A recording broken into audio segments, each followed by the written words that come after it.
Hello, yeah, it's working. The microphone's working. Hello, everyone. I've just read chapter 1 of The Last of the Jedi, A Tangled Web. So, if you remember how we ended off the last book, actually I haven't seen the first few pages of this book because I went straight to chapter 1.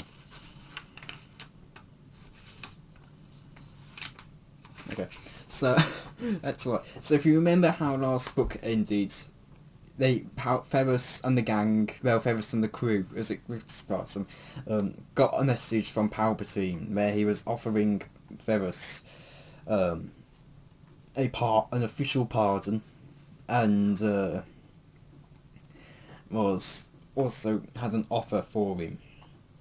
And we open up the book with Ferus in his office, and he hadn't seen Palpatine since he was 17, as we learn, and that things have changed now, and that he wasn't the polite man that he seemed to be. And again, and as soon as Ferus looks at Palpatine's face, he just thinks, no wonder he no longer appears on the HoloNets for official pronouncements.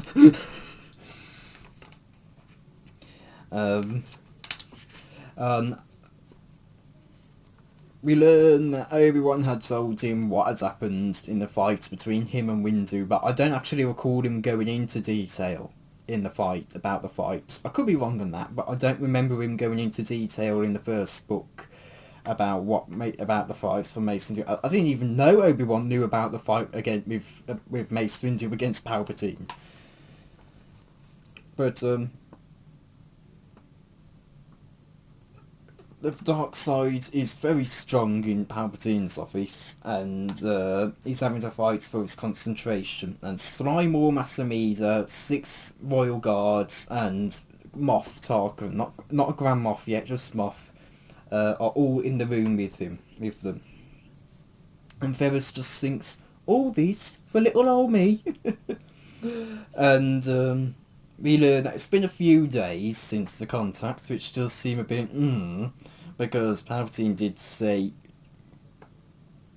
a few days since Palpatine had contacted him, because again Palpatine did say you have 24 hours to come to Coruscant, but you never know, maybe he got back to Palpatine and told him that's going to be a couple of days, so, and we learn that Ferus did undergo the usual safety procedures, but surprisingly they didn't take away his lightsaber, which he didn't try to hide because he knew Palpatine knew he had one. And so Palpatine asks for Ferus to sit and says to make himself comfortable, and he points out his lightsaber and says he thought he was a former Jedi. And Ferus goes, a former apprentice, actually. And Palpatine says he could hardly expect him to admit to being a Jedi, seeing that they were traitors who tried to bring down the Republic. Of course, Palpatine being manipulative as always. But Ferus holds his ground and says he thought he tried to bring down the Republic. Palpatine just ignores the question and goes straight to the lightsaber, asking how he obtained it, because they receive reports of a ship appearing on Ilum. And Ferus goes, did you? I'm glad to hear it's still a popular place. Palpatine gives a thin smile and goes, only for the Jedi, and they have all gone now. Ferus goes, I heard that too.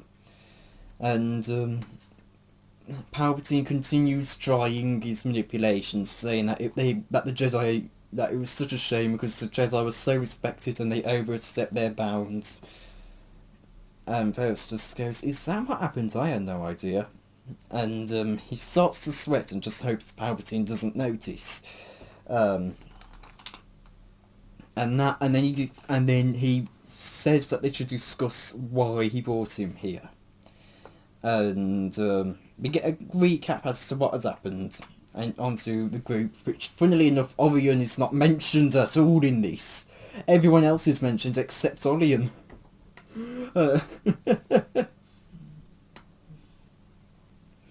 But we learn that Ferus has been away from the Jedi asteroids for weeks now, and is eager to get back to see how Garamulan is faring. And we also learn that the arrays had all conferred and stuff to figuring out what should they do. Should Ferus accept Palpatine's offer to go to Coruscant? And they eventually decided, okay, and he may get some information that may be crucial in the fight that's coming. And so we learn that it was too dangerous for them for Ferus's friends to be near the Senate, so they're at Dexter's hideout. And if he doesn't return that day, they'll come searching for him. And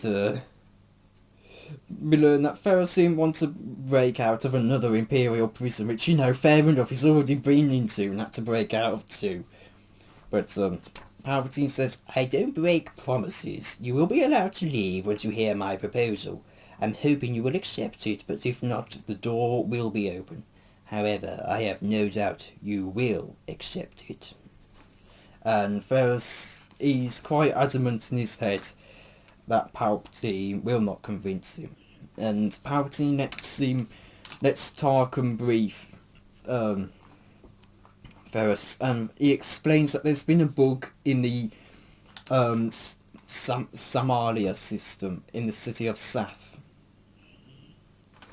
And it's been messing up a lot of stuff, and it's been mixing up all citizen files into random patterns, which of course that causes a lot of trouble for different things such as banking or medical stuff or social services. Ferus says that he's heard of it, but he's never been there, and he knows it's a desert planet, but he knows it's completely dependent on technology, and you could see how that could cause problems. And Palpatine goes, exactly. And he says that there's already a danger that it will completely fall into anarchy. And Tarkin continues to explain that the book has been introduced in such a way where everyone who's tried to stop it just fails, and it rearranges everything in a random pattern again. And they can't figure out how to stop it or who did it. And if it continues going on, then and that if the planet has to start over and collect information on every citizen again, it could just be disastrous. And Ferus understands the situation, and Palpatine says that's why he came to Ferus, because Ferus was an expert in different computer securities, because remember, he was part of Olan Mans. He was able to give people new ID docs and erase their previous identities. Quite similar to the erased. And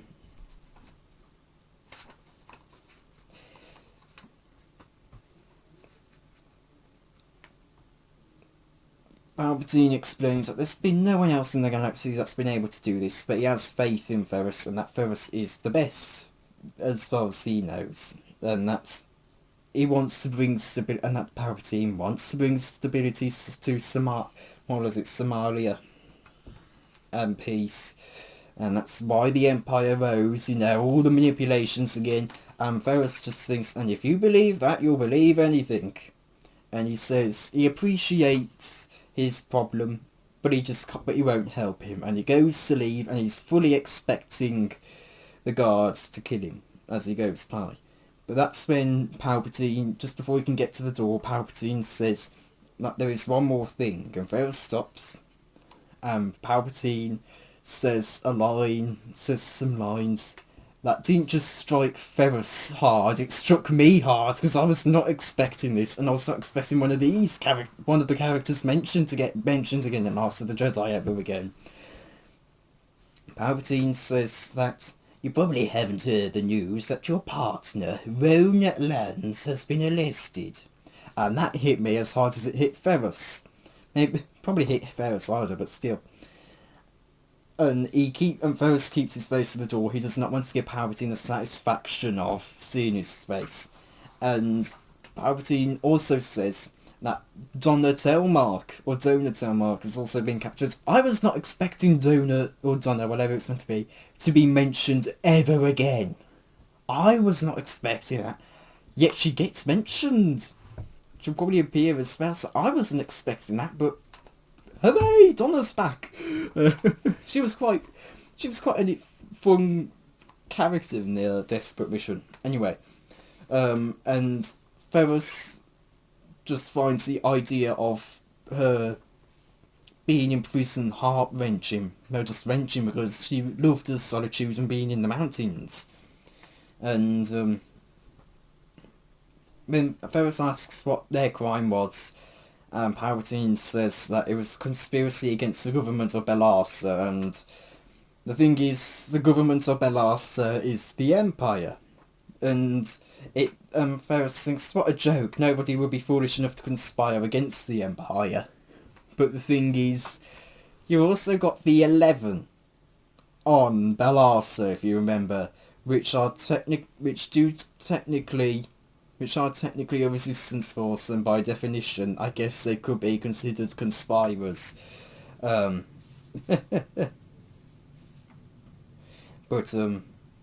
he says that however, Palpatine assures him that if he can free himself from his other commitments, he could request leniency and perhaps even clemency from the Belarsan government. And Ferus had expected to catch, but he hasn't expected it to be just so personal to him, and that's where we end off the chapter. This was actually quite interesting. I was expecting Palpatine to kind of offer... I know Ferus winds up getting offered the position of Inquisitor. I'm fairly sure that's the case. I know he winds up being like the head of the Inquisitorius at some point. But I wasn't expecting it, but I was expecting it to be here. And I also didn't know that it wasn't here. It's going to be later on, if that happens. Because the thing is, Wikipedia, it's a bit messy when it comes to The Last of the Jedi. There are a lot of the articles on there surrounding The Last of the Jedi, from what I've seen, don't tend to do the best job of explaining it. You can't better off reading them yourself than looking at it on Wikipedia.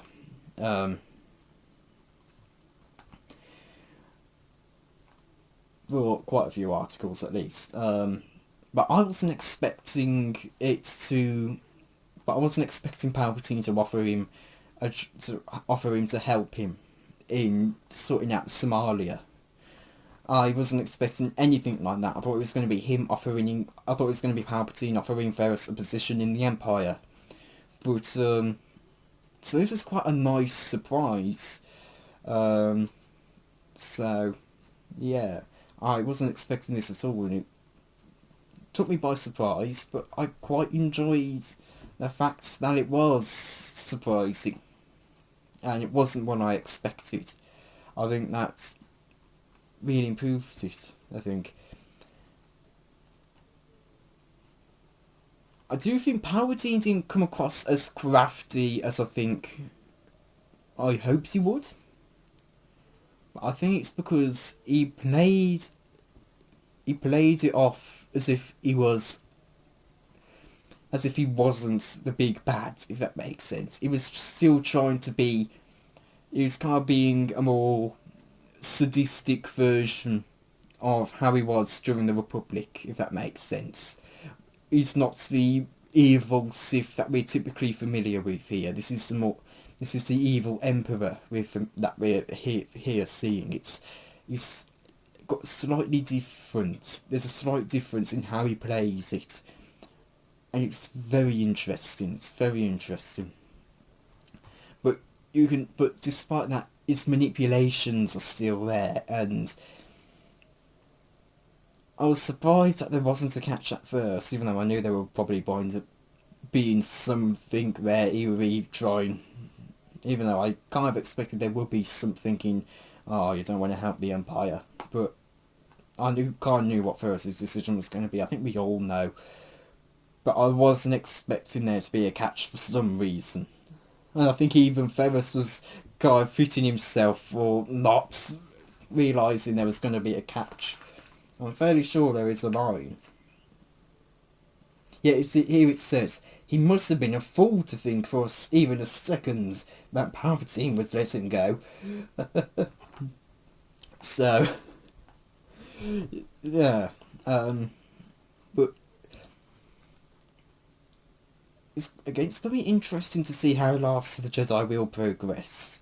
Again, because of the unfamiliarity I have going into the next couple of books, well, pretty much all the other books, I don't really know what's going to happen. And so it's going to be...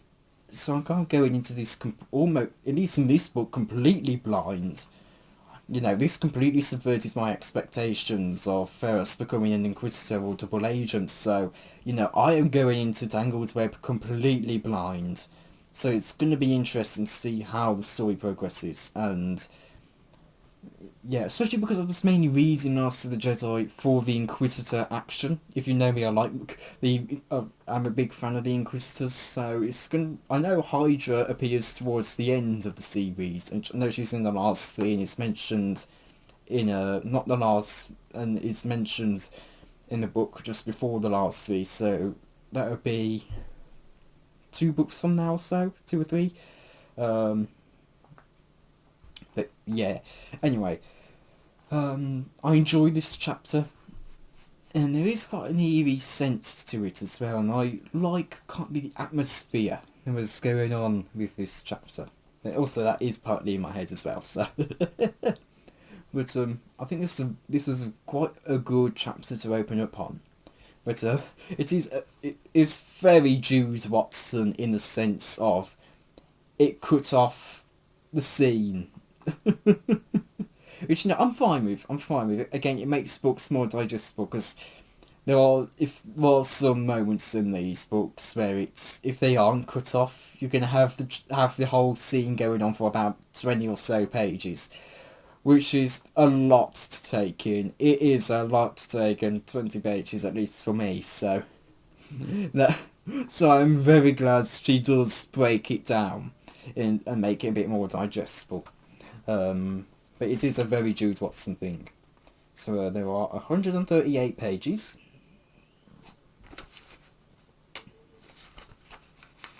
We're back with 22 chapters, I think. So, yeah, that's 138 pages, 22 chapters. So that's actually quite reassuring, because I'm not sure if I'm quite prepared yet to go to which I think Return of the Dark Side is going to be 160 or so. Could be wrong than that, but I know we do wind up having more 160 page books, like Desperate Missions soon, and I'm not sure if I'm quite prepared to go to those yet. So, especially, you know, having gone through Dark Warning, Underworld, Death on the Naboo, and now Tangled Web, which are all 130 or so pages, so yeah.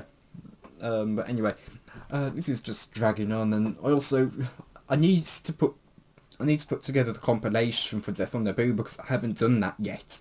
So I'll probably go throw that together, and then I'll get round to this video being uploaded, or you know, I'll do more chapters with this, and then I'll compile them into this video like I usually do. Anyway, thank you all for watching, and goodbye.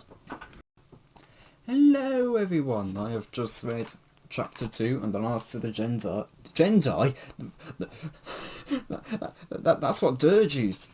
I've just read The Last of the Jedi, Chapter 2, A Tangled Web by Jude Watson. There we go. We got there in the end.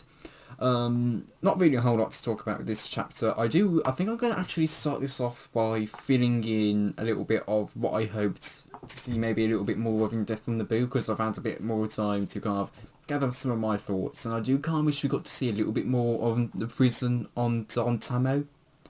I think it would have been nice to kind of see a bit more of the daily life there, but anyway, that's really all I have to say for that. Now, so let's get into Tangled Web Chapter 2. So we learn Ferus agreed to Palpatine's offer, and he's furious and disgusted at himself that he had to work for the Sith, and how he had to accept the offer and how he had somehow walked into that trap. He just can't believe it. But he could see no other way to ensure the safety of Roan and Donna. Or Donna, whatever it's meant to be.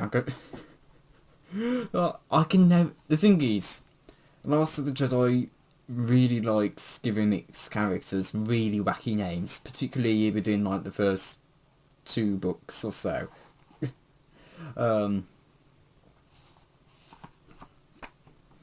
And as he's walking through, he sees multiple senators, and there's a very different vibe he's getting from them. Whereas they used to be like busy discord, it's now kind of all about who is more wealthy. And so it's just got a very different vibe to what he's familiar with. And anyway, as he's walking through the hallway to go to the landing platform, he notices he's being followed by... what were they?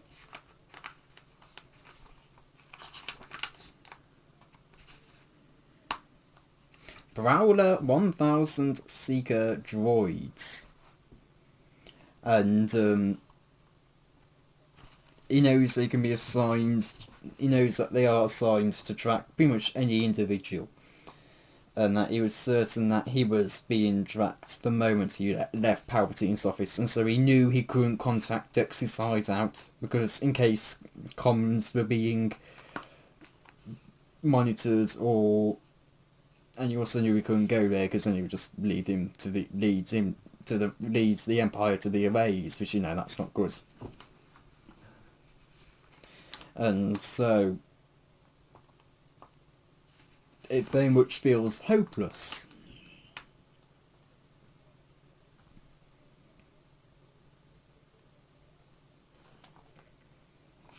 But as he's walking through the corridor, he comes across many different people, and he stops at many different places. And he sees a janitor, who's actually Clive. He sees a waitress, who's actually Keats. He sees an assistant, who is actually Olian. Sir Olian isn't forgotten. He sees Trevor, who is a newsboy. And as he walks through the corridor, he gives small tidbits of information so they can piece it together as to what's going on. And he finally gets to the landing platform, to the starship that Palpatine has arranged for him. And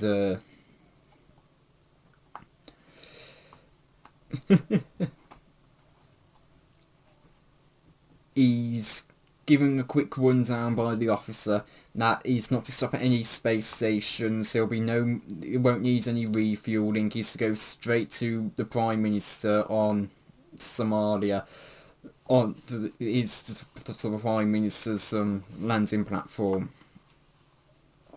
And as he goes towards the ship, Solace is there, and he wasn't expecting her to be there because, you know, she's incredibly wanted by the Empire, and and he did not expect her to be there, and he found it completely reasonable for her not to be there because, again, she's incredibly wanted. But she's there and says, "Don't think you're jumping the fuel line, fella. I've been here for 20 minutes. And Ferus is just amazed because he never would have guessed that was Solace if she didn't speak. And she explains that she's gotten all the info and that Trevor and Orion will go to Belarsa to track... I'll just read out her line. "Got all the info," she told him quickly. "I'll take Trevor and Orion to Belarsa to track Roan and Donna. Trevor knows the ropes there. Keats and Curran will stay on Coruscant and dig for information. Clive will follow you to Somalia. And she then reassures Ferus that I will find Roan and Zona. I'll bring them to safety. Which, you know, I like that. I like that. And they don't have to say anything because their gaze says it all. May the force be with you. And Ferus boards his ship and he's off to Somalia. The officer also tells him that. I knew I was forgetting something, but the officer tells him that the coordinates are already in the ship. So, yeah. Again, I think this was actually... I think this is something this is a chapter where I think you would expect me to say there's not a whole lot to talk about. I think I actually have quite a little bit to talk about. You can really just see Ferus's frustration here. You really just see Ferus's frustration at having to accept Palpatine's offer. Because as it says, if I can get to it, there we go. Because as it says, he felt disgusted with... He couldn't believe he had just agreed to work for Sith. He felt disgusted with himself, but he saw no way out. Not if Roan and Zona's lives were on the line. And you really just see Ferus's frustration, and it's... I knew there would be something going on if Ferus accepted Palpatine's offer, but I didn't expect it to be as bad as it was. And so it really was a bit... And you actually really feel quite tense at the beginning of the chapter, because it's, oh my god, how is Ferus going to tell the group, tell his crew that, or the gang, whatever you want to call them, that he's going to be on Somalia, because of course he can't go to Texas hideout, he can't use comms, and of course if he's not back by that day, by the end of the day, they're going to start searching for him on Coruscant.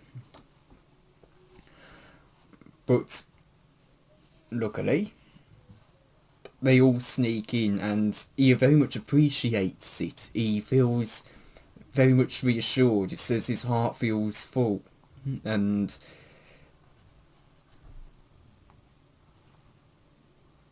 it's just so lovely to see. It is, and you can really see how close everyone has gotten. And I like how even Trevor is there. To receive the information. And I think that's a very small thing, a very small gesture that is just wonderful. It's just wonderful. So, yeah.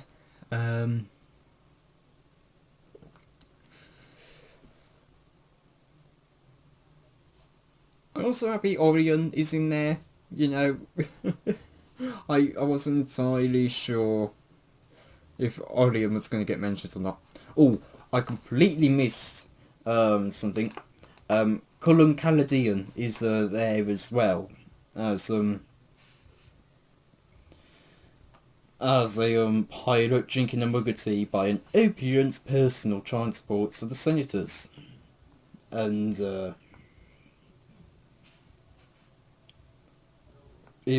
Ferus even gives him a little bit of information as well. Completely forgot about Curran being out there.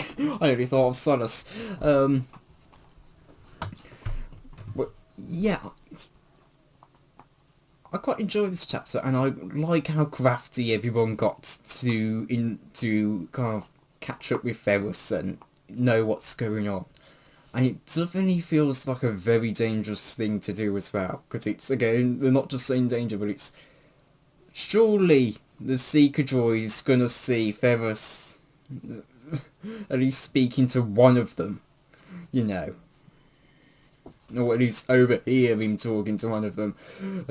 Especially because, you know, he's speaking to Ollie and in the bathroom of all places, and he hands him a towel, and, you know, you got Ferus here randomly telling him a little bit of information about his mission. Like, what's the droid gonna think? What else is he gonna think except that it's an ally of his, you know? It really is a bit... But, yeah, still, I quite enjoy this chapter. And again, it's going to be interesting to see if them infiltrating the Senate winds up backfiring and affecting the Erased as a whole, and they have to come out of hiding and find a new place to go. I think it's going to be very interesting. But also, where is Toma's ship? The last time it was seen was in Dark Warning, which was the second book. The last time it was mentioned was in Underworld. Are we ever going to see Toma's ship again? Are they going to go back to the Jedi asteroid and Toma's there and he goes, "Hello, Ferus, where's my ship?" "Oh, I forgot about that, it's on Coruscant." You know, where's Toma's ship? He built it himself. Anyway, it's gonna be interesting to see how this book continues, and you know, it seems like we're gonna have quite a few plot lines going on. You know, we're gonna have Ferus and Clive on Somalia, Keats and Cohen on Coruscant to try and find information, Ollie and Trevor on Belasa. So it definitely seems like there's going to be a lot of moving parts in this book. Which actually very much does explain why there's 22 chapters. Because, you know, like, the start of, what was it? Death on the Naboo, you know, the first couple of chapters up until Ferus's escape from the Don Tamo prison, you know, there was very much multiple plot lines to keep track of. You know, you had the Ferus storyline with him breaking out of prison. You had Trevor trying to escape the place of solace and trying to find Trevor. Not Trevor, Ferus, sorry. Trevor trying to find Ferus. And you also have you'd occasionally get bits of the Malorum storyline where he's trying to find out a bit more about Padme's death. But, yeah, it's going to be interesting to see how these multiple storyline bits progress and what the consequences will be. So, yeah. I do find it funny how Palpatine's on the cover using Force Lightning, though. Because is that going to be a scene in the book or something where he uses Force Lightning? Because I know Palpatine is in the book, it's literally in the first chapter, but you know, we're going to have a scene where he does the zappity with his fingers. No Star Wars reference for those of you who know. But I also do like how the first chapter very much paralleled Death on Naboo's first chapter. You know, the first chapter on Death on Naboo, you know, it's Malorum speaking Palpatine in Palpatine's office. And Malorum is losing favour with the Emperor. And he's trying to get the Emperor's faith and stuff. But here, it's Palpatine was manipulating Ferus into the offer. I think it's a very nice parallel, and how it's kind of the complete opposite of what was going on in Death on the Naboo. So I quite like that for how that first chapter opened. It was only something I thought about after I did the review for it. So yeah. Anyway, thank you all for watching, and goodbye. Hello, I have just read Chapter 3 of The Last of the Jedi, A Tangled Web. So, this is the longest chapter so far. It's about 10 or so pages. Yeah, 10 pages. Actually, okay, 9 pages. The first chapter was 9 as well, so I was wrong there. So Ferus has landed on Samaria and he's decided to not follow the orders of landing at the palace and instead land at one of the spaceports. As just so he could get his own grip on at the city himself without being briefed by Imperials or government officials. And it's what his master used to call boots logic, where you feel the ground under your feet and get familiar with it yourself rather than just working on data given to you. And he thinks he can always claim ignorance if anyone questions. And we get a small example of just how bad the bug is. He meets the dockmaster and he just says that he can't believe he has to do all of this they have to do all this paperwork without a computer. Ferus asks why he can't just wait until the data is back up, until the system's back up, and he just says that then he'll be behind. Ferus just goes, true. And as he makes his way over to the palace, he's also told to avoid the space lanes because they're a bit out of control at the moment with the systems being down. There's a bit of a free-for-all, as it's described. But as Ferus goes around, he sees just kind of how what chaos is ensuing. He sees that the residents of Sath, the Sathans, which is the main city on the planet, he sees how they're pretty much setting up their own bartering system, which is pretty much just trading. Which, to be fair, money is technically trading, but you know what I mean. And he sees that there is a lot of stress and confusion and anguish going on. And he also notices that the city isn't really operating at its fullest capacity. There are lights are down to the dimmest. And again, there's 3 levels to the city, so. But the lights are down on pretty much on half power, as it's described. And the video screens that usually broadcast stuff, they're pretty much off. And when they usually are meant to broadcast news and such. Eventually, he makes his way to the palace, and the soldier lets him in. Once he says that I'm Ferus and I'm expected, and he's led to a reception area. The palace is very big and grand, and he waits, and he's left waiting for 15 minutes, and by that point he figured out that he was being deliberately left to wait, and he decided that instead of getting frustrated, he should take the time to observe and learn as much as he can. Which was something he didn't learn from Siri, because Siri could get impatient, but from Obi-Wan. And the doors finally slide open, and in walks a greying tall man with greying hair and a dark tunic and trousers. And it completely takes Ferus by surprise because of how extravagant and expensive the whole palace is. And so he wasn't expecting such a modestly dressed person to come. He introduces himself as the Prime Minister of Somalia, Alan Larker. Well, okay, he doesn't introduce himself as that, but that's who he is. And he says that he's sorry to have kept him waiting, that he was speaking with the Imperial advisor, Divinian. And he assumes that he's been briefed on Coruscant, and Ferus says yes. And that's when eventually Divinian comes in a little bit later, Bog Divinian.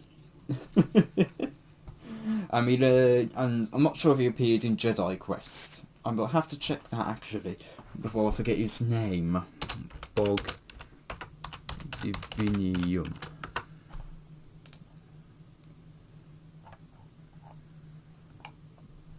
No, he did appear in Jedi Quest. Okay, I thought so. I purposely made sure to close my eyes then, so if he dies, I'm not going to be... That way I have the surprise. Anyway.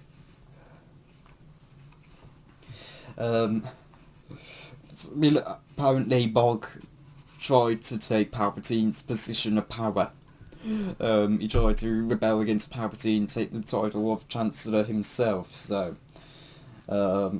he eventually got kicked out of the Senate, and he was despised for quite a long time. But eventually Bog walks in, he realises why he's been kept waiting. It's so Bog can assert that he is the one in charge, even though it's been sent by the Emperor, it's Bog who's in charge. And he's in the typical grey tunic of the Imperials, but also he's wearing a blue cloak embroidered with golden thread. And he's clearly aged, his face is a bit broader now, but he's dyed his hair jet black. And throughout their entire conversation, he's just constantly trying to assert his dominance and make it clear that that Ferus is going to be working with him. And very quickly Ferus just gets bored of the conversation, but he doesn't want to upset Bog in case he still proves useful. And Bog kind of recaps the whole situation, saying that explains a little bit more about the situation, how Samaria asked for help, and that the Empire was quick to give a hand, and that he is that hand. It describes him as saying it portentously. I think that's how it's pronounced. And he says that Bogdell says that Larka has been struggling with the control of his planet, and then says, "Haven't you, old friend?" And that's when he says, "How kind of you to elevate me to old friends when we've known each other for such a short time." And he says it in a polite tone, and Ferus is trying to hear the sarcasm in his voice, but he just can't. But he knows it's there. And Bog says that you were supposed to land at the palace. And Ferus says he wasn't aware of the orders, and Bog goes, "Well, you're not a part of the Imperial Army, so no wonder you went against. So no wonder you didn't go through the advices of people who know better against trying to assert its dominance." And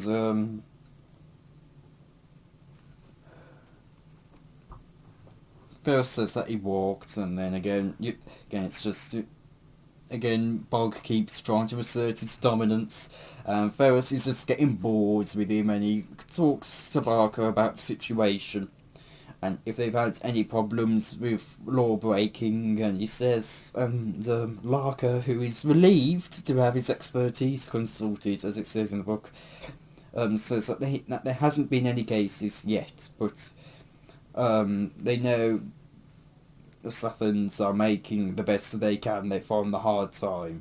Ferus goes, "Yes, I can see they're making a bartering system," and Larka says that they're working with to make government-approved values, so that everything will be clear and the people can find out how to get food and water, and that's their most important job at the moment.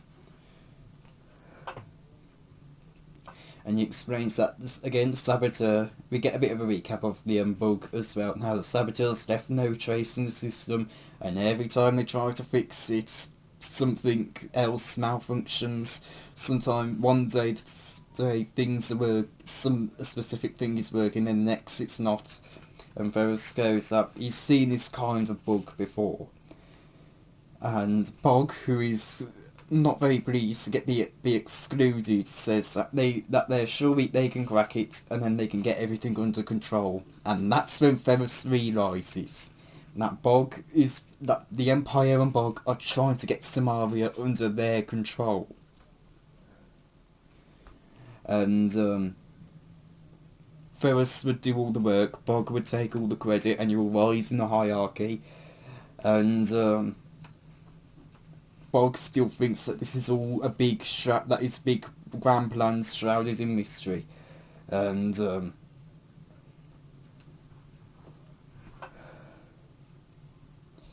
and Ferus realises that all this is just to bring the Empire. Is that once the Empire has finally fixed the problem on Samaria, they can bring Samaria under its control. And that's pretty much where we end off the chapter. And I do get a little bit of we do go into a bit of detail as to Samaria's background in the start of the chapter as well. How it had been a strategic area of the core worlds, and it was a small planet in a tiny system of Limertu. But yeah, mainly just kind of giving a description of what Sath is like and stuff. But anyway, I quite enjoy this chapter, and I like how we got a little bit of everything for this chapter. You know, we kind of saw what life is like out here, how it's kind of all gone to chaos, and I like how we've kind of asserted what's going on with Bog, and how he's and how this is all just for the Empire's gain, just so they can have more control. And I think this is going to be very interesting to see how Ferus progresses this. And I have a suspicion that the book was engineered by the Empire or Bog Dominion to have of course the Empire bring more control again over Samaria. So I think it's going to be very interesting to see how this happens and who the saboteur is. But I have a feeling it's probably going to be the Empire or Bog. I have a feeling it might be that, especially because they're talking about how Bog is trying to get more power, how the Empire is trying to get power over Samaria. So I have a feeling that they may have introduced the Bog, especially because it's not a new kind of strategy that's been used before, because Ferus is aware of bugs like this and knows that they can be extraordinarily difficult, and the saboteur can be extraordinarily difficult to find. So it's going to be very interesting to see how this progresses. And I also like how the reunion between Ferus and Bog. Again, I haven't read Jedi Quest, but I like that it wasn't like two old friends seeing each other again. Like I think you would expect it to be. It's very much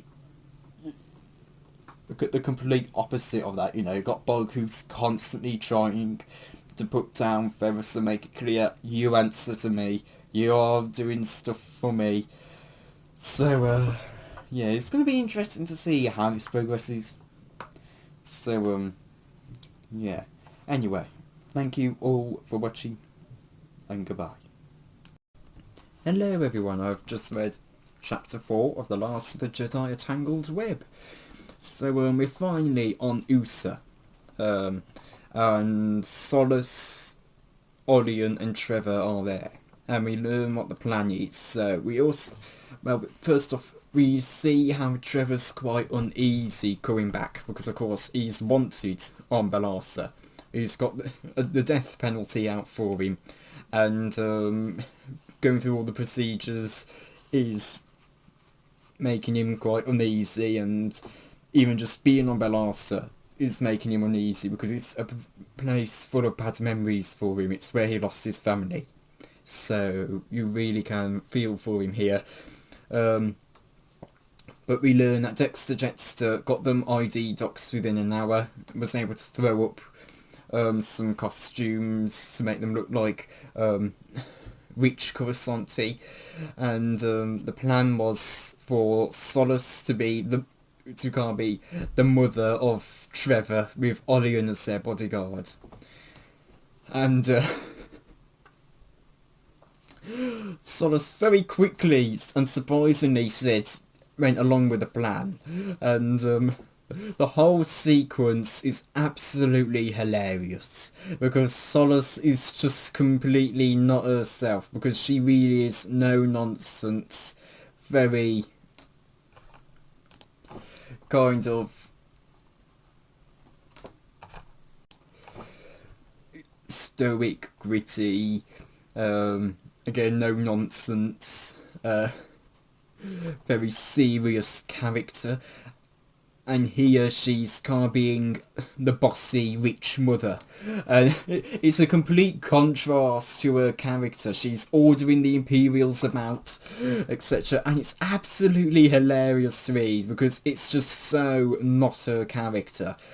And it's just hilarious, but throughout the entire sequence as well, you just see Trevor's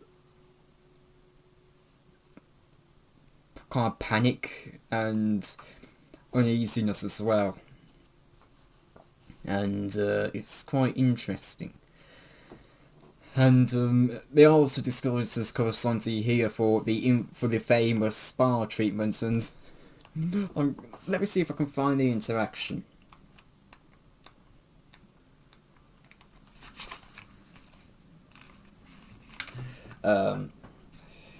One of the officials looks at her and goes, "You're here for the spa treatments. Haven't you heard about the unrest?" "I came here for rest, not unrest," Solus said haughtily, "and I intend to find it. I am not going to let some rabble-rousers come between me and my laser salt rub treatment." Again, it's such a hilarious sequence. But, she is also warned that just to not go out alone, and she says, "That's what I have my bodyguard for." And they're cleared and they go through, and Trevor's heart feels like it's tripping because, again, it wasn't just the fear of being caught, it was the idea of being on Belasa again, and it also didn't quite. He wanted to get away from Belasa, and it didn't feel wrong to go away, but it felt wrong to stay away. And we also learn that he quite enjoyed being part of the black market because it was often in the quadrant he was unfamiliar with. We learn a little bit more about Trevor's life before his losing his parents, how they had used to go to concerts together in the use of halls and outdoor venues, or would play laser ball in the laser ball in the many parks, and how pretty much any corner could pretty much blast him with a memory. Anyway, they eventually go over to the hotel known as the Eclipse, which we learned Trevor had never gone to, but it's the most exclusive hotel on Belasa. And when they get there, again they're treated very well. And they get straight to work. They change into less attention-drawing clothes, and Trevor leads them over through the streets over to the 11, which I was happy to see again. And as they're on their way there, he sees a cafe. Trevor sees a cafe he and his family used to go to on weekends, and we learn a little bit about the waitress there, the sweet waitress who used to sneak him special sweets. And Orion says, "It's a sorry sight," Orion said. Trevor shrugged. "This was never my favourite part of town anyway." Orion gave him a quick look, his dark eyes piercing. Trevor knew he hadn't fooled him one bit. Anyway, they continue down the street and eventually come up to the base of one of the bases of the 11. And Solus is absolutely dumbfounded because because it's just a house on the street. And Trevor explains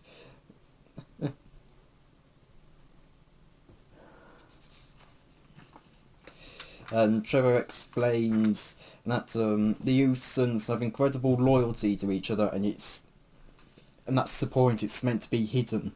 It's meant to blend in. And even if a neighbour suspected something, they would die before they'd betray them.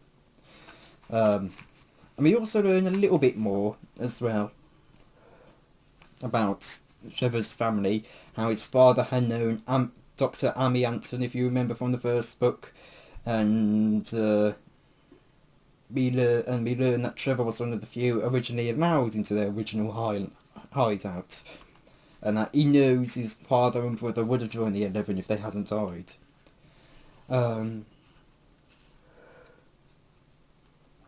But eventually they go round the back, and Trevor lets them get a good look at him, and he, Solace and Olian enter, and Amy Anson is really happy to see them, because she just worried about what has happened to Trevor, because he just went missing for a few weeks, so she just says to him, "Trevor, you disappeared. Must I always worry about you? Sorry, Dr. Anton, I decided to ship out and see the galaxy." But we... and Amy says that it's not such a bad idea considering how things are on Belasa, and she's glad he's well. And he explains that they're here for Roan and Zona. And Amy says she guessed so, and she leads them towards Will, and who's monitoring stuff on data screens. And Trevor asks where everyone is, and they explain, and Will and I think Amy explains, no, just Will, I guess, that they've disbanded to be a bit more widespread over Rusa, because the Imperials are... because ever since the whole debacle with Ferus and Obi-Wan escaping the Imperial garrison, they've pretty much... they've completely increased the security. They keep cracking down on it, as it's... and it's getting worse every day, and the Imperials are determined to bring Usa and Belasa under their control. And he says, so we have our work cut out for us. And he asks what brings Solace and Olian to Usa, and they pretty much repeat that and Trevor introduces them, and they say that they're here to rescue Donna and Roan, and that they heard they were arrested, and Ferus sent them. And Solace asks if they have any have any news of where they might be, and Will says that they don't know where they are really, but they know that they were taken aboard a ship known as the True Justice, and it's a Corellian mighty transport, and we learn that the Empire are trialing Imperial prisoners political prisoners on the True Justice, because if they can take them, because it serves both as a court and detention centre, and it's so that way they don't have the support of their home world or anyone or anywhere where they can garner support. The trials happen in space, and the Empire can pretty much just say it was a fair trial, and then keep it all under wraps. Which honestly, for the Empire, that's actually quite a smart move on the Empire's part. But they have no idea where it is, and we learn that they go to a prison world, but they have no idea where the ship is. That's what Amy says.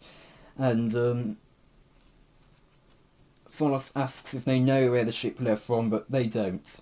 And she says that there's only one way to find it. They have to infiltrate the landing platform and gain access to their tracking system. And a squad of stormtroopers that break into 5 are now searching the houses. It's one of their routine patrols that they do at random in random quadrants. And Will says that it's a house-to-house search, and that they have to execute their abandonment plan. And Amy nods, and they do their procedures, which is pretty much cover up everything, turn off all the heating and lights, and Amy says that they hope to fool them and make them think the owners are away, and then they go back to the little hangar thing they had going on at the back with the speeders. I didn't mention that, but they go through a corridor towards the next street, and they come out behind a landing platform where they hope to get on the speeder and make an escape. And Solus asks about, well, if they find the back wall isn't real, or won't they find this corridor? And Will says that they just have to hope they don't find the back corridor, the back wall. And as they get about to go to their speeder to make their escape, a squad of 5 stormtroopers comes in, and they're asking for ID docs, and Amy doesn't know what's to do, and she just says, "What should we do? Bluff our way through? If they find you with outsiders, it could compromise you," Ollie said. And some troopers tell them no talking, and Solus says she can take them. She says, "I can take care of this," Solus said. "There's an entire squad," Amy said. "Don't worry, she's not kidding," Trevor said. And as the stormtroopers raise their blasters, Solus immediately takes them all out very quickly, and Will goes, "I didn't think you were a Jedi. You didn't tell us you were a Jedi." And Solus says he didn't ask, and they set off and go away from all the house-to-house searching, and Will suggests that they should lie low for a bit, because once they find the stormtrooper bodies, they're going to go into lockdown. And Solus says that it's good advice, but they don't have time to lay low, and that they need to be taken to the Imperial landing platform, and that's where we end off the chapter. I am so happy the 11 are back. I don't think I was quite prepared for going back to Balasa. I don't think I was quite prepared for that, and it was nice to go back. It definitely has a very different kind of feel to it than it did back in the Desperate Mission. In the Desperate Mission, it felt very stuffy and normal, if that made sense. Whereas here, it feels very luxurious. A bit like some of the images of Manan you find on Google. If you don't know, Manan's the Emotion City in Knights of the Old Republic. It's the planet, and you've got the Ocean City there. I don't know what the city's called. When I said Manan, I meant the planet, sorry. But it's got a very distinct feeling in this book, and I am quite happy that Will and Amy Anton are back. I'm very happy they're back. It definitely seems like it's kind of having the reunion. It's kind of like starting over again, I suppose. But again, it is a new storyline that they're going with here, so it kind of makes sense to go back, I guess. But anyway, I do quite like Solus at the beginning. We don't spend much time with it, and we don't get much dialogue during it either, but it is just such a funny idea to have Solus, who is this serious, no-nonsense figure, be acting as the bossy, rich mother. And it's just such a hilarious concept for Solus, of all characters, to be that. Like, even Keats, who I wouldn't expect him to be like that. But even he would seem more willing to do that than Solus. And so it's quite interesting that this is how that Solus decided to go ahead with that. But I think you can kind of see Solus has slowly warmed up to Ferus and his little crew. Since Underworld, it was really, at first it was the lightsabers, but as it went on, she really did start to warm up, and it's still a very funny concept for Solace to be like that, but still. But you really can't just see how she's developed since then. You know, if it wasn't for Ferus finding those lightsabers, Solace would still be in the place of Solace, and would have had to fight her way with the other people of Solace from the Empire. And you know, maybe she probably would have been able to save them, but you know, for how much longer could she have held that up for? And so it's cool, but yeah. I do quite like how we get to learn a little bit more about Trevor's past. There has been something I have been critical about when it comes to Trevor, it's that we don't know a whole lot about his past. You know, it's mainly just been, we know what happened to his family, but we don't really know. It's very rarely brought up, and I like how we're going a bit more over the past couple of, towards the end of Underworld really, and then onwards. I like how we've kind of started exploring Ferris's past a bit more, whether it's just through brief mentions of what it's like or how Trevor's feeling. And I like how we've continuing to explore that, and continuing to explore the normal life, the very normal life that Trevor used to lead before his family died, and it's just so sad and tragic. And I think I'm going to say this, Trevor is probably one of the funniest, it's somehow one of the most tragic characters I've read, and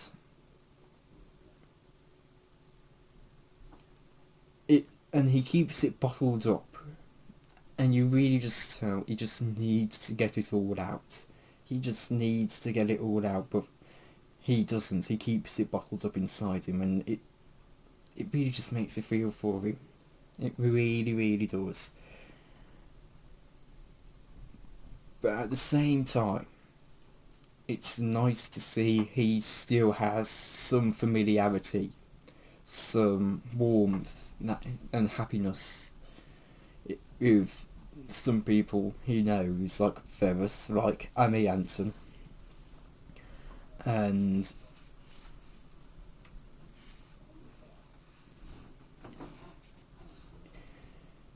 it's nice to see Trevor being happy rather than making jokes for the sake of making jokes, and it's quite lovely and wonderful for Trevor.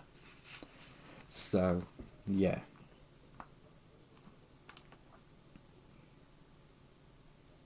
But on the topic of Trevor's jokes, though, there was a line in here where they're talking about, right, we have to, we don't have much time to find the 11.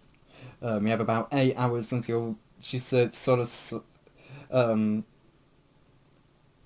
I'll just read out the interaction. "Can we stay here forever?" Trevor asked. He was joking, of course, but deep inside he felt a connection to this world.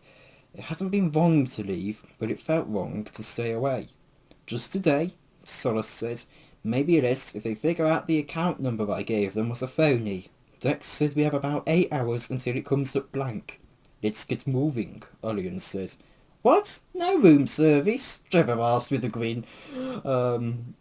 But yeah, anyway, also, again, it was quite nice to see Amy Anson and Will Sarney back, but yeah, I don't really have a whole lot else to really say on this chapter. It's going to be interesting to see how they to see if Roan and Donor have been taken to Don Tamo, which, you know, that would just be typical. Ferus only escaped that like half a book ago. You know, it would be just typical for Roan and Donor to be on Don Tamo themselves.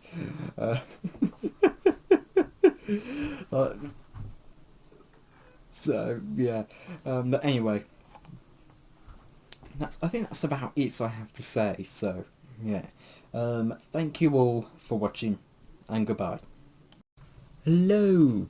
I have just read Chapter 5 of The Last of the Jedi, A Tangled Web. So, there we go. So, Ferus is in the computer trying to fix the bug, and he's really just struggling to. It's almost beyond even him. But one thing I did actually quite like is that the droid specifically is a BRT droid computer, which actually was in the Gambler's World comic, which I was going through before I went to The Last of the Jedi. I was mainly going through it because of Agent Blackhole was in that. But I may restart that and finish it once I finish Last of the Jedi. You never know. But anyway, Ferus has been in the computer system, the system's computer center for hours now, and he just can't fix the problem. He just can't figure it out. And we learn that the BRT droid computer controls everything in staff. And before the center had functioned smoothly and it made living and working in staff easy, but now with it malfunctioning, it made it almost impossible to really figure out what had gone wrong. And we learn that Bog stayed for only a short time because he was just eager for Ferus to solve the problem, and he just got bored. And so he requested Ferus to inform him once he'd solved it. And Ferus just isn't any closer to figuring out what's gone wrong. And usually, sometimes the computer thieves like to leave little traces for you to go back and find the source, but there was none here. And he was expecting cleverness, but there just wasn't any here. It's just diabolical, according to Ferus, and he needs to think. He's thinking, and he thinks about motive, and he thinks about money, but there wouldn't have been any money motive because they checked the transactions, there was none.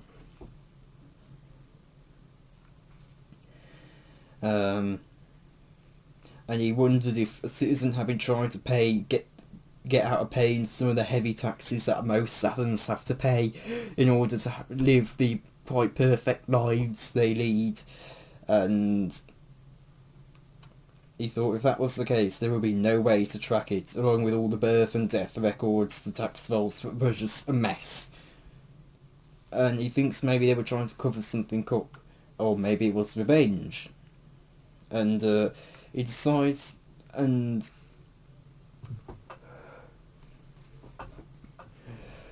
we learn that without a detailed idea of Sathan society, he just can't really begin to puzzle any emotional motive out. And he didn't want to go down that route until he had to, and just wanted to attack the source. The problem about the source. And that's when he has an idea. And he checks the vehicle purchases. The records for vehicle purchases. And he thought, it doesn't matter what the motive is. If they were to pull this off, they wanted to get off planet, but they had to get off planet, but the Empire shut down the spaceport so quickly that they wouldn't have had time to get off planet. And he was thinking about if they were intending to leave, but the Empire got there faster, they would be trapped here. So if luck was with him, the registration names could pop up, and the random nature of the bug still meant that some systems works, but only for short. But once people started using them and checking them, it would only work for a few seconds. So Ferus would have to memorise all the names on the list.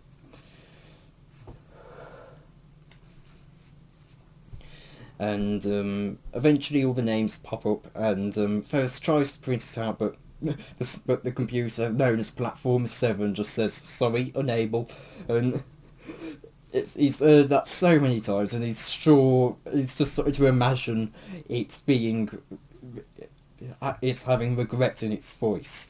Anyway, he starts to remember the names, and Bog walks in, he's just absolutely baffled, he's looking at those, and he says, what, at the vehicle purchases register, at the vehicle purchase registration request records, and he just says, what does this have to do with anything? And Ferus says, nothing and everything. I have to check each component of the city records to see if I can find the hidden bug. And as he's doing that, the computer just winds up saying, city-wide waste delivery system now malfunctioning. And Bug's face just goes bright red, and he says, you're supposed to be fixing the problem, not making it worse. And Ferus shrugs, and Bug walks out. And he memorises as many names as he can. And now he has to go and cross-check them. And so he leaves and goes back to the spaceport and tells the stormtrooper not to contact Bog. But he eventually gets there, and of course he got the dockmaster there, and he says, leaving already, don't blame you. But first asks for the name, or if there was anyone, that's when it was asking how many people were scheduled to depart when the Empire were going to shut down when the Empire shut down the spaceport, and he says, and the dockmaster says 327, and and Ferus asks how many were filed for report, and he gave him the list, and there were 5 who didn't. And the thing is, because of how expensive it is to be on SAF, to live on SAF, they are typically most people will file for a refund. And Ferus finds one name, and he goes over, and then he leaves to go out, and he memorises the 5 names, and he makes his way over to what was it? To the mausoleum, and the data screens aren't working, so he has to go through the tombs one by one. But luckily they're in alphabetical order, and he finds one of the names in of course the F section, and it's the name Quintus Ferrell, and this was quite interesting to Ferus, because Quintus had died 25 years ago at age 2, but he's here now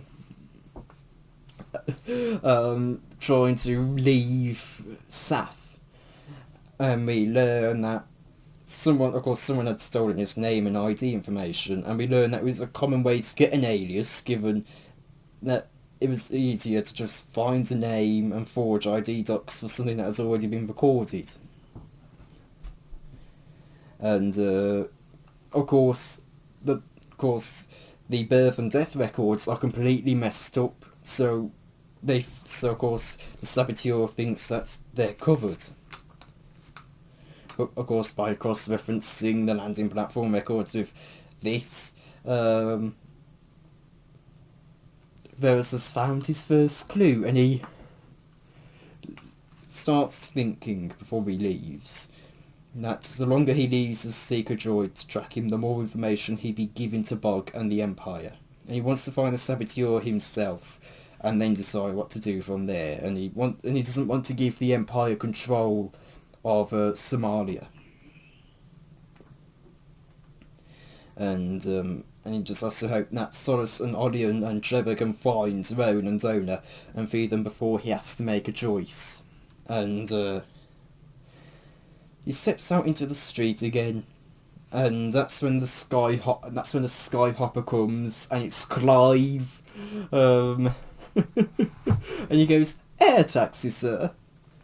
And Ferus gets in and tells him that he's got a seeker droid on him, and Clive says that he knows and that he's been under droid surveillance since he left the palace. And they start immediately flying through the space lanes, and it's Clive is having an absolute blast, and Ferus is absolutely not enjoying it.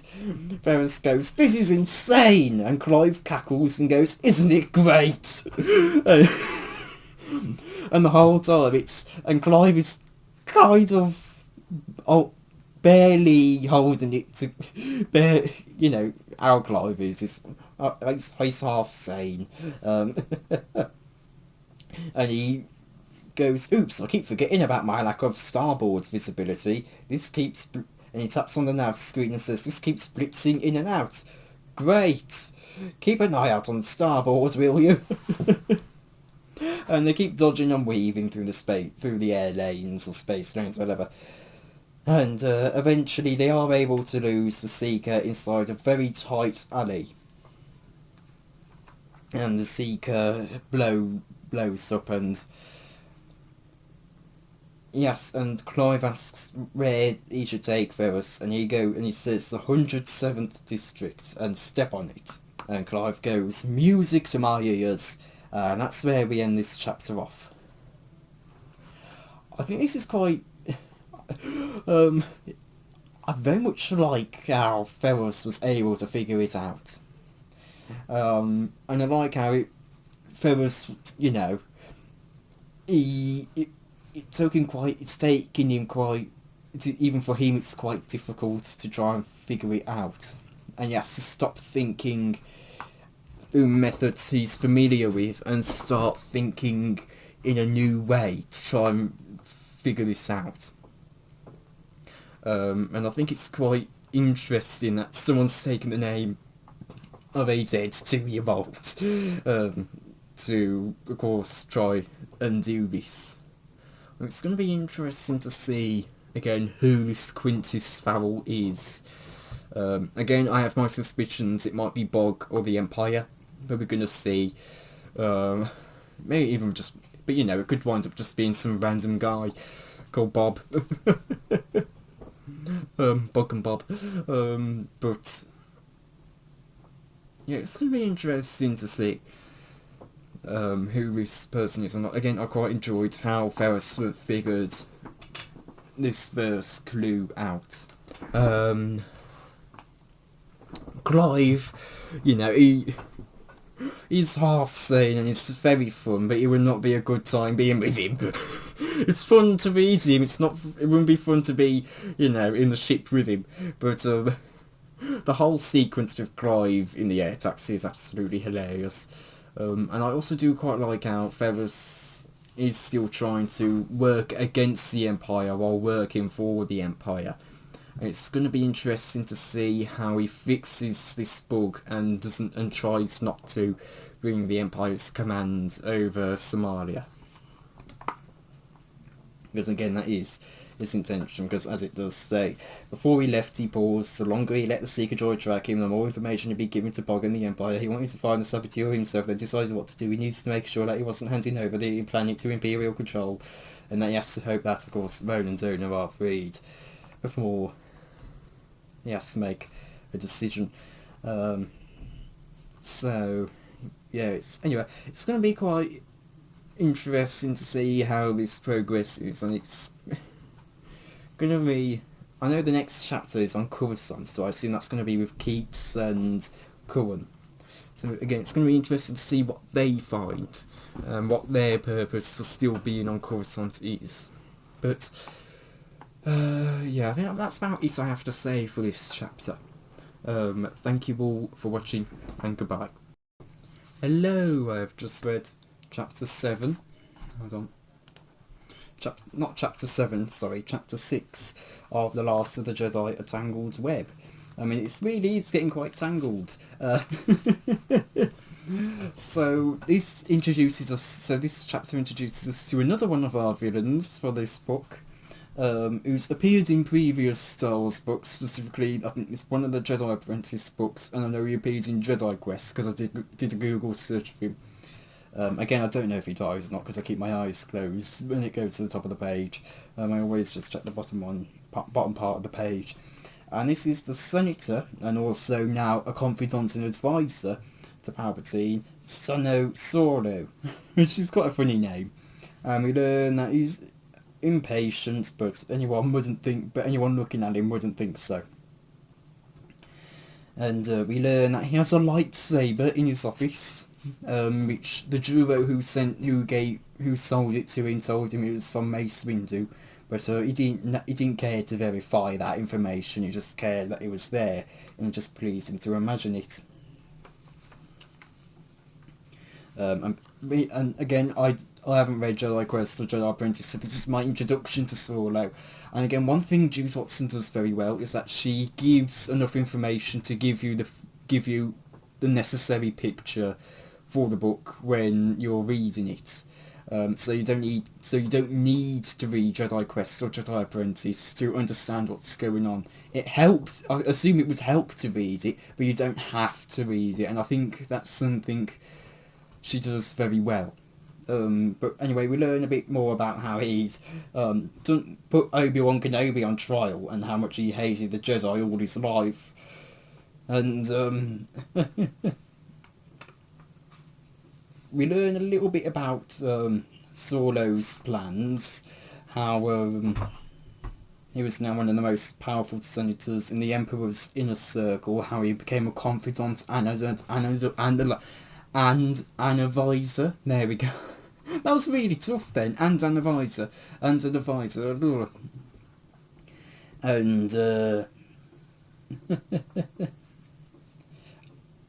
apparently he also tries to take over Palpatine's position, but then we also learn that he very much doesn't like working with Bog because he's a very sloppy partner. But he has his uses, so I assume maybe both he and Bog worked together in the situation Bog had. That's my assumption anyway. And again, we learn that Palpatine, he had expected to be put under arrest or go under censure from Palpatine, but instead Palpatine realised his potential, and gave him and offered him a deputy position. And to Palpatine, it was clear that Solo knew the uses of power, and he would give him a platform to exercise that gift. And we learn that he had, and behind the scenes, we learn that Sano Solo is the... Sano Solo, sorry. And we learn that Sano Solo has bribed, punished, and flattered, and manipulated things. And now we learn that he's the unseen power behind Palpatine. And even though Palpatine had been, of course, scarred by Mace Windu, he didn't underestimate him, and knows that Palpatine's personal power has not diminished. Or is it his own personal power? Because just to make it very clear, it just says his personal power has not diminished. But I assume they're talking about Palpatine, given that makes the most sense. And we learn that the main problem is Darth Vader being his enforcer. And Sano isn't too pleased with that, and it definitely seems like it's going to be a bit of a kind of replication of the Malorum storyline, which doesn't please me too much, but, it is what it is. Maybe it can be a bit different. But we learn that Vader kind of... It kind of felt like an electro jabber in his side, because Vader was the thing standing between him and the Emperor. And Vader was asserting and increasing his own power constantly, and Solo didn't quite know where Vader came from, but he knew he wasn't a politician, and he knew that would wind up being his downfall. He doesn't know how to manoeuvre his way through what he refers to as powerful blocks and strategic alliances. And he knows that someone needed someone with elegance and subtlety, someone like Solo. and you believe that in careful plotting, because he'd never acts in haste, that he could take Vader's position, or if Vader is the enforcer, he can be Palpatine's strategist. And it may take years, but he knows he will wait.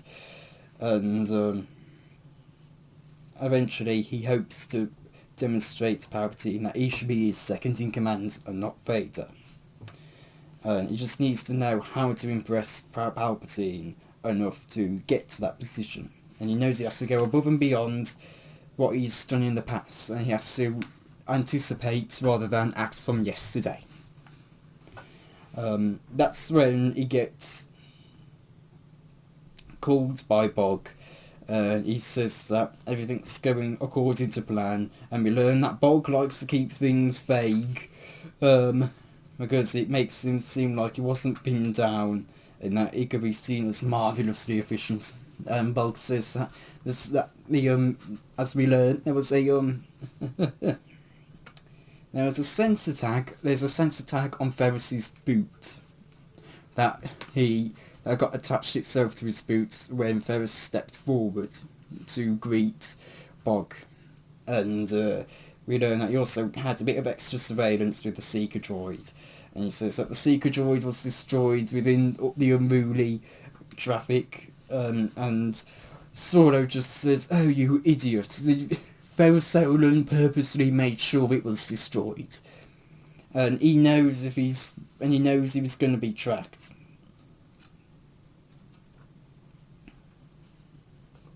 And he says, "If you've got a sensor in his boot, what do you need a Seeker for? He'll spot it no matter what it does. Just track him with a sensor. Where is he?" And Bog tells him that he's in the 107th district in the northwest area of the city. And he says he doesn't care where he is, but where it is, but he wants to know if he's found anything. And Bog says, "Hard to say," and you can clearly tell Solo's not enough, and he's just saying it's his job to know and to find out. And he's not taking any chances, and he ends the call, and he thinks he didn't get to where he was today by underestimating Jedi, even failed ones like Ferus, and so he sets up a booby trap in his files. Because as he's doubting Ferus Solon is following the Emperor's orders without his own plan, and so if someone who is unauthorized tries to access that secret code in those files, in that booby trap, he'll know that someone's trying to access it immediately, and that no one must be allowed to interfere with his plans. That's the end line of the chapter. And I think we just found out who put the book there on Somalia. I have a feeling it's Sano Solo, and he's purposely put it there to gain his own power and favour with the Emperor, because again he's working closely with Bog. If he set it up and then work closely with Bog and Ferus to fix the bug, then he can increase his own power, can't he? So yeah, it's going to be interesting though to see how this progresses, but actually that's what I was going to say. I know I keep saying that.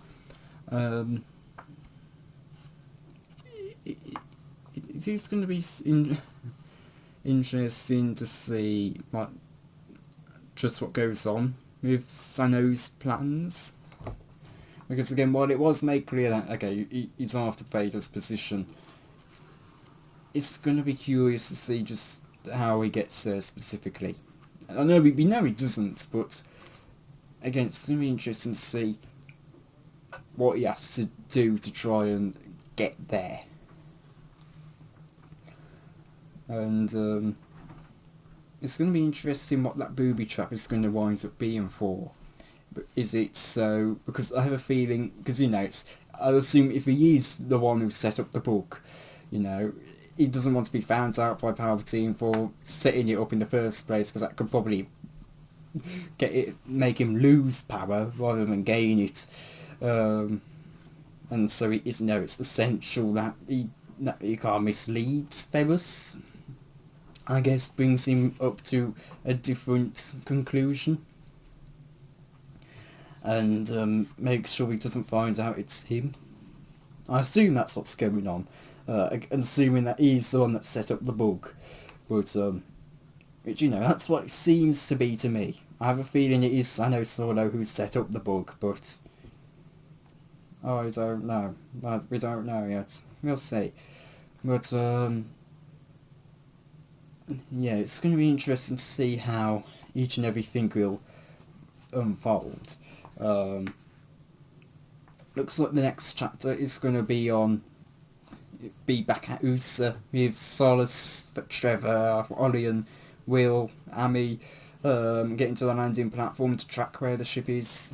What was it? The True Justice, was that the name of the ship? I think it was, where that is, so, yeah. I think that pretty much brings an end to this review and summary. Again, it is quite funny how Bog keeps trying to make himself seem more important than he is. That's kind of like what Malorum was doing, but at least with Malorum, he had a pretty good reason for doing that. He was a very smart guy. And you just got Bog here, who, unlike Malorum, he's just not as smart as Malorum. And it really just makes him just seem so foolish.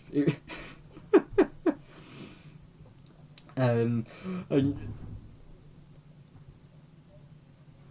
again, you just see Solo's frustration with Bog, and it is again made clear that he doesn't like working with Bog, but he can sometimes prove useful. But he's most of the time just a sloppy partner, and it's quite funny. But yeah, again, really not a whole lot to talk about. It is going to be interesting though to see if Ferus winds up getting into Sano Solo's office at some point, because again, there is Mace Windu's lightsaber in there, so it'll be interesting to see if that gets verified by Ferus or Solus as to whether that is Mace Windu's lightsaber, or maybe even someone like Keats Freely, because maybe he had the chance to interview Mace Windu and he probably would have been able to see his lightsaber there. So it's going to be interesting to see if that lightsaber, if it does get brought up at any point, because I doubt it will, but maybe it will.